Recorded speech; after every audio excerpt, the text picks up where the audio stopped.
நம்ம இன்னைக்கு வந்திருக்கக்கூடிய இடம் பார்த்தீங்கன்னா இது வந்து ரெண்டுமே விவசாயத்துக்கு எருவும் விற்பனை கொடுக்கும். கிட்ட என்ன செம்மறிகள் இங்கே தமிழ்நாடு இனம் ஒன்று இருக்குது, கர்நாடகாலேருந்து கொண்டு வந்த செம்மறியாடும் இருக்கு. ஏன்னா கர்நாடகாலேருந்து வந்த கிடாயும் இது கிராஸ் ஆச்சுன்னா கிராஸும் இருக்கு. நம்ம கிராமங்கிறதுனால மேய்ச்சல் நில வேக்கண்ட் ஏரியா நிறைய இருக்குது. பூச்சி மருந்து கொடுத்துருவோம். வெத்தலையும் பூண்டு நல்லா அரிச்சு மூக்கு வழியா டிராப் விடுவோம்.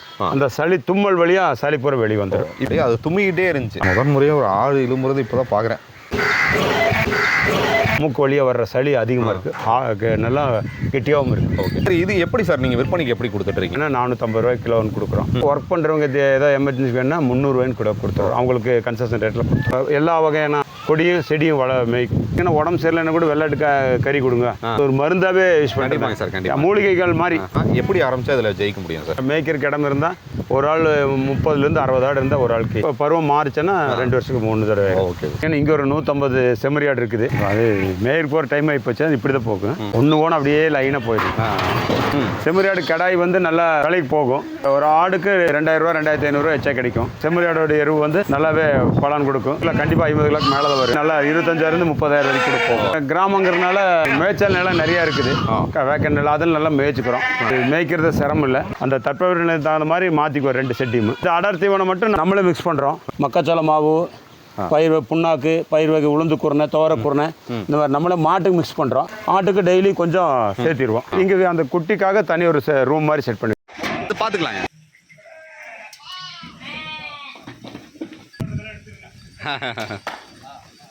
ஐயா,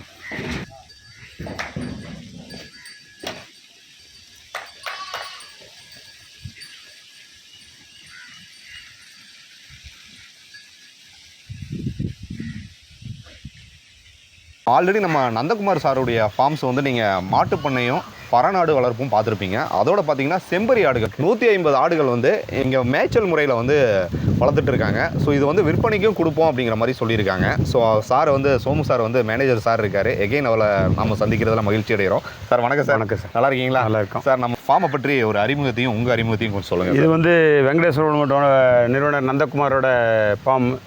அவர் பிஇ மெக்கானிக்கு. ஆனால் இருந்தாலும் விவசாயம் நல்லா இன்ட்ரெஸ்ட்டாக பண்ணணும், ஆர்கானிக் முறையில் பண்ணணுங்கிறதுனால ஆடு மாடு இதெல்லாமே ஹாபியாக தான் வளர்த்துறாரு. அந்த முறையில் இங்கே வந்து இப்போ நம்ம பார்க்குறது வந்து செம்மறியாடு பண்ணை பார்க்குறோம். ஓகே. செம்மறியாடு இது நம்ம அங்கே பார்த்த ஆட்டு பண்ணை மாதிரியே தான் இதுவும் எருவுக்காக.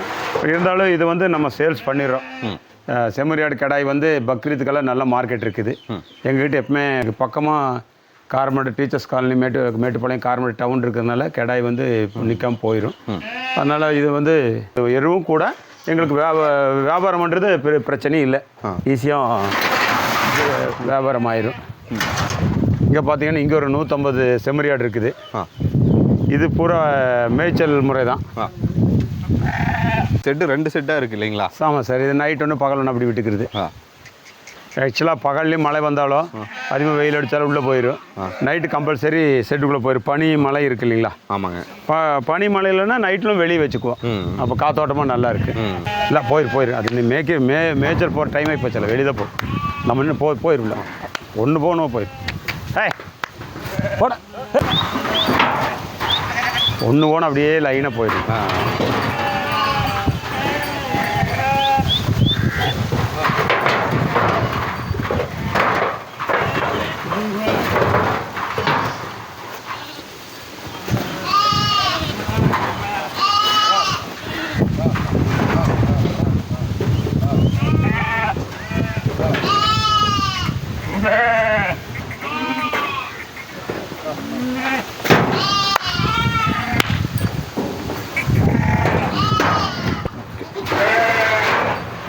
மேலே நிற்கிது பாருங்க, மேலே அழகாக மேலே. மேய்ச்சல் முறையில் தான் நாங்கள் வளர்த்துறோம். இது வந்து கொட்டை இதில் இல்லை, மேய்ச்சலில் வந்து எருவு ப்ளஸ் வியாபார நோக்கமும் நல்லா இருக்குது. செம்மறியாடு கடாய் வந்து நல்லா விலைக்கு போகும். பக்ரீத் சமயத்தில் ஒரு ஆடுக்கு 2000 ரூபா 2500 எச்சா கிடைக்கும் நார்மலாக. எருவும் வெள்ளாடு எருவு மாதிரி இது வந்து எருவு நல்லா மாட்டெடு எருவு விட இது இந்த செம்மறியாடோட எருவு வந்து நல்லாவே பலன் கொடுக்கும்.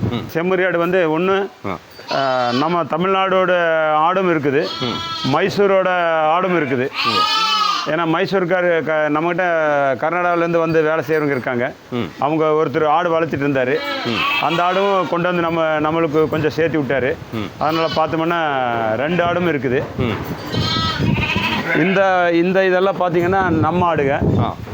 கருப்பாக இருக்கிறதெல்லாம் வெள்ளாடுங்க இல்லைங்களா சார்? இதெல்லாம் வெள்ளாடு இல்லை, மைசூர் செம்மறியாடு மைசூரோடு இருக்கும். டபுள் கலர் இருக்காது. கர்நாடகாவோட இனமும் இருக்குது, நம்ம தமிழ்நாடோட இனமும் இருக்குது. முடி நல்லா புதுசு இருக்குது. ஃபுல்லாகவே கர்நாடகாவோட வெரைட்டி இதெல்லாம். கொம்பு இருக்குது கெடாய். அதெல்லாம் கிட்டத்தட்ட 50 கிலோக்கு மேலே வரும். 50 கிலோ கண்டிப்பாக 50 கிலோக்கு மேலே தான் வரும். பக்ரீத் சமயத்தில் விற்றோம்னா அதெல்லாம் மார்க்கெட் ரேட் நல்லா 25,000 30,000 வரைக்கும் போகும். இருக்குங்க, கண்டிப்பாக போகும். எங்களுக்கு வந்து மேய்ச்சல் கிராமங்கிறதுனால மேய்ச்சல் நிலம் நிறையா இருக்குது. வேக்கன் நிலம் அதில் நல்லா மேய்ச்சிக்கிறோம். இதில் வந்து மேய்க்கிறது சிரமம் இல்லை. ஒரு ஆம்பளையால் மேய்ச்சிக்கிறாங்க. என்ன சார் பண்ணிட்டு இருக்காருங்க? அது வந்து இப்போ நைட்டில் இங்கே விட்டோன்னா பகல் அங்கே வச்சுருவோம். மழை காலமானா நைட்டும் இங்கே தான் இருக்குது. ரொம்ப வெயில் காலமானாலும் பகலில் உள்ளே இருக்குது, நைட்டில் வெளியே இருக்கும். அந்த தட்பவெப்ப நிலைக்கு மாறின மாதிரி நைட்டு பகல் மாற்றி 2 கொட்டாயில் வச்சுக்குவோம். அந்த கழுத்துக்கிட்ட எல்லாமே கர்நாடகா இதுங்க பாருங்க. இது கழுத்துக்கிட்ட மட்டும் அந்த டபுள் கலர் இருக்கும் பாருங்க. ஆமாங்க சார், ஆமாம். அது வந்து கர்நாடகா. ரொம்ப பொசு பொசுன்னு இருக்கும் ரோமம், அதுவும் கர்நாடகா. இது கிடையால நம்ம நாட்டு நம்ம இதுதான். இதெல்லாம் எரு தான் ஏங்க சார்? அதெல்லாம் எரு சார். இது மண் இந்த எரு தான். இதெல்லாம் ஃபுல்லாகவே எரு. இப்போ ஓப்பன் பிளேஸ்லேயும் நீங்கள் விட்டுருவீங்க அப்படி தானே சார்? ஆமாங்க. ஆக்சுவலாக இது வந்து மழை காலமாக இருந்தால் மழை வரும்போது அந்த செட்டுக்கு போயிடும். சரிங்க சார். மற்ற சமயத்தில் இந்த ஓப்பன் செட்டில் தான் இருக்கும். அதே மாதிரி வெயில் நல்ல மத்தியானத்தில் வெயில் அடித்தாலும் உள்ளே போயிடும். நைட்டில் வந்து ஓப்பன் செட்டில் விட்டுருவோம். ஓகே. அந்த தட்பவெப்ப தகுந்த மாதிரி மாற்றிக்குவோம் 2 செட்டையும். ஓகே. என்னென்ன சார் இதுக்கு தீவனங்கள் என்னென்ன கொடுக்குறீங்க? ஆக்சுவலாக தீவனம் இது மேய்ச்சல் முறைப்படி தான். தீவனம் இல்லை, மேய்ச்சல் மட்டும்தான். ஆமாம். இந்த அடர் தீவனம் மட்டும் நம்மளே மிக்ஸ் பண்ணுறோம். மக்காச்சோள மாவு, பயிர் புண்ணாக்கு, பயிர் வகை, உளுந்து குருணை, துவர குருணை, இந்த மாதிரி நம்மளே மாட்டுக்கு மிக்ஸ் பண்ணுறோம். அதை மட்டும் ஆட்டுக்கு டெய்லி கொஞ்சம் சேர்த்திடுவோம். இப்போ தண்ணி வந்து மோட்டர் இருக்குது இல்லைங்களா சார்? ஆமாம், அப்படியே தண்ணியும் வந்துடும். இது எவ்வளோ சென்ட் இருக்கும் சார் இங்கே open place? Sir open place வந்து ஒரு 6 சென்ட் இருக்குங்க. ஷெட் ஒரு 4-5 சென்ட் இருக்குது. ஷெட்டு வந்து ஒரு 5 சென்ட் இருக்குது. அதை ஷெட்டுக்குள்ளேயே ஒரு பார்ட்டிஷன் பண்ணி வச்சுருக்கோம். என்ன சார் அது வந்து குட்டிக்காக மேய்ச்சலுக்கு. அங்கே வெள்ளாடு பார்த்தோம் இல்லையா, அது பறன் முறையில் தனி செட் இருக்குது. இங்கே அந்த குட்டிக்காக தனி ஒரு ரூம் மாதிரி செட் பண்ணி வச்சுருக்கோம். அது செட் பண்ணியிருக்கோம். ஆமாங்க. Okay sir. உள்ள பார்த்துடலாம் இன்னும் கொஞ்சம். பார்த்துடலாம். மழை அது வந்து வெளியே மேய்ச்சல் போகாத குட்டி ஆடும் அதில் இருக்கும். மேய போகாத குட்டிகள்லாம் இந்த ரூமில் வச்சுருவோம். அதுக்கு உண்டான தலைப்படி கட்டிட்டோம்னா சாப்பிட்டு தண்ணி வச்சுருவோம், குடிச்சோம்.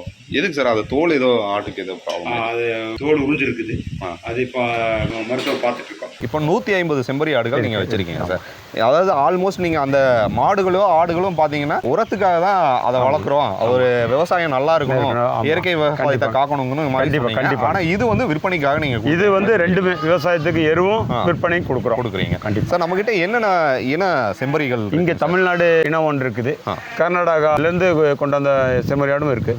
இப்போ அது 2மே மிக்ஸ் ஆனதும் இருக்கும். ஏன்னா கர்நாடகாவிலேருந்து வந்த கிடாயும் இது கிராஸ் ஆச்சுன்னா கிராஸும் இருக்குது.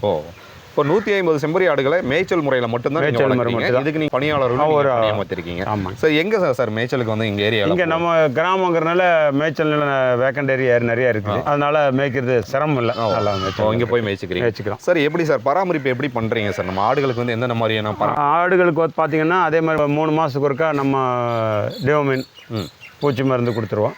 அப்புறம் சளி இருந்துச்சுன்னா அதுக்கு தகுந்த மாதிரி நம்ம வெத்தலையும் பூண்டு நல்லா அரைச்சி மூக்கு வழியாக ட்ராப் விடுவோம். அந்த சளி தும்மல் வழியாக சளி பூரா வெளியே வந்துடும். இப்போ நான் ஒரு ஆடை பார்த்தேங்க கொஞ்சம் நேரத்துக்கு முன்னாடி, அது தும்மிக்கிட்டே இருந்துச்சு. அது சளி கண்டிப்பாக. ஆமாம். நீங்கள் என்ன பண்ண, ஒரு ஆட்டில் இருந்து மற்ற ஆடுகளுக்கும் அந்த முன்னே நம்ம அதை பார்த்துடணும். இல்லாட்டிக்கு ஸ்ப்ரெட் ஆகிட்டு போயிட்டே இருக்கும். அப்போ சளி பிடிச்சதுன்னா ஆடுகளுக்கு வந்து ரொம்ப சிரமம் தாங்க. ஆமாம், கண்டிப்பாக. அது வெள்ளாடு விட செம்மறி ஆடுக்கு சளி பிடிச்சா கொஞ்சம் அந்த மூக்கு வழியாக வர்ற சளி அதிகமாக இருக்குது, நல்லா கெட்டியாகவும் இருக்குது. ஓகே. இப்போ செம்பரிகளை வளர்க்குறது எளிமையான ஒரு முறை தாங்க, இல்லை வெள்ளாடு விட செம்மறியாடு மேய்க்கிறது கொஞ்சம் ஈஸியாக இருக்கும். செம்மறியாடு வந்து நார்மலாக நின்று மேயும். வெள்ளாடெல்லாம் பசுமை எங்கே தெரியுது அங்கெல்லாம் ஓடிட்டே இருக்கு. கண்டிப்பாக. கண்டிப்பாக இதுதான் வந்து எளிமையாக வளர்க்கக்கூடிய ஒரு முறைனா செம்மறி செம்மறி ஆடு தான் சார். இது எப்படி சார் நீங்கள் விற்பனைக்கு எப்படி கொடுத்துட்டு இருக்கீங்க சார்?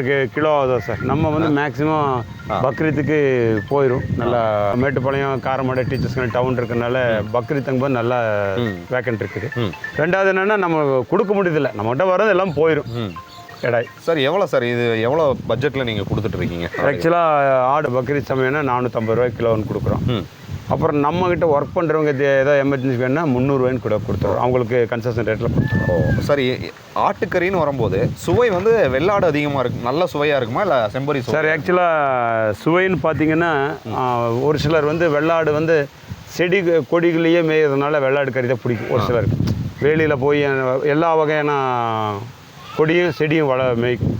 அதனால் இயற்கையாக அது நார்மலாக நம்ம என்ன சொல்கிறோன்னா வெள்ளாட்டு கறி கொஞ்சம் நல்லா இருக்கும். ஆனால் நீங்கள் வந்து செம்மறி ஆடு கறி சாப்பிட்டு பழகிட்டா செம்மறி ஆடு கறி நல்லா தான் இருக்கும். செம்மறி ஆடு வந்து நிற்கிற இடத்துல மேயும், அது வந்து எல்லா செடியும் மேயும். நம்ம அதை ஆக்சுவலாக என்னென்னா நீங்கள் அந்த காலத்தில் பார்த்தீங்கன்னா உடம்பு சரியில்லைன்னா கூட வெள்ளாட்டு கறி கொடுங்க. அது வந்து அது ஒரு மருந்தாகவே யூஸ் பண்ணிப்பாங்க சார். கண்டிப்பாக மூலிகைகள் மாதிரி அந்த எல்லா செடி மேயிறதுனால வெள்ளாடு வந்து ஒரு மூலிகை மாதிரி நினச்சிருப்பாங்க.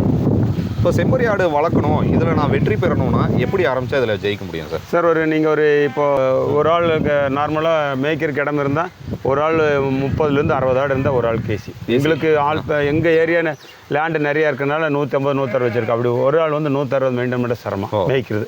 50 ஆடுகள் 60 50ங்கிறது 60 தான் நார்மல். அந்த காலத்தில் பார்த்தீங்கன்னா ஒரு பட்டியான 30 ஆடுன்னு சொல்லுவாங்க. 2 பட்டி சேர்ந்து ஒரு ஆள் ஆம்பளை மேய்ச்சோன்னா 60 ஆடு.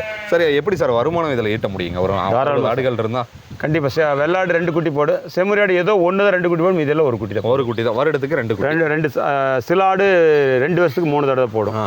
நம்ம அந்த பருவம் மாறிச்சோன்னா 2 வருஷத்துக்கு 3 தடவை. ஓகே. சிலது வந்து வருஷத்துக்கு 2 தடவை அந்த மாதிரி இருக்கும். சார் நம்மளுடைய ஃபார்மில் வந்து இருக்கக்கூடிய இந்த குட்டிகள்லாம் ஏதாவது தேவைப்பட்டால் அவங்களை அணுகலாம்? கண்டிப்பாக சார். சார் நம்மளுடைய கான்டாக்ட் நம்பர் சொல்லுங்கள் சார். 98420 62439. இந்த நம்பரை தொடர்பு கொண்டு கண்டிப்பாக ஆடு ஏதாவது தேவைப்பட்டால் உங்களை அணுகி பெற்றுக்கொள்ளலாம். Okay sir. நம்மளுடைய ஃபார்மில் வந்து நான் கிட்டத்தட்ட 3 ஃபார்மும் பார்த்தேங்க. அதை நீங்கள் எவ்வளோ சிறப்பாக பராமரிச்சுட்டு இருக்கீங்கிறது ரொம்ப சந்தோஷமாக இருக்குது சார். சாரு சூப்பராக பண்ணியிருக்காரு, நீங்களும் அவருக்கு ஒரு சாரு தாங்க இதுக்கு எல்லாமே காரணம். அவருக்கு இருக்கிற இன்ட்ரெஸ்ட்டு, அவருக்கு இருக்கிற ஹாபினால தான் நம்ம இந்த அளவுக்கு பண்ண முடியுது. கண்டிப்பாக சார். சரிங்க சார், எங்களுக்கு வாய்ப்பு கொடுத்து உங்களுடைய 3 ஃபார்மை பற்றியும் விளக்கமாக சொல்லி எங்களுக்கு வாய்ப்பு கொடுத்து நேயர்களுக்கு ஒரு விருந்தளிச்சதுக்கு மிக்க நன்றி சார். நன்றி சார். ஓகே, தொடர்ந்து நம்ம சிவாரம் டிவியை பாருங்கள். மேலும் பல தகவல்கள் காத்துட்ருக்கு. சிவாரம் டிவி இன்ஸ்டா பேஜையும் தொடர்ந்து ஃபாலோ பண்ணுங்கள். டில் தென் பாய் ஃப்ரம் உங்கள் சிவா. நன்றி, வணக்கம்.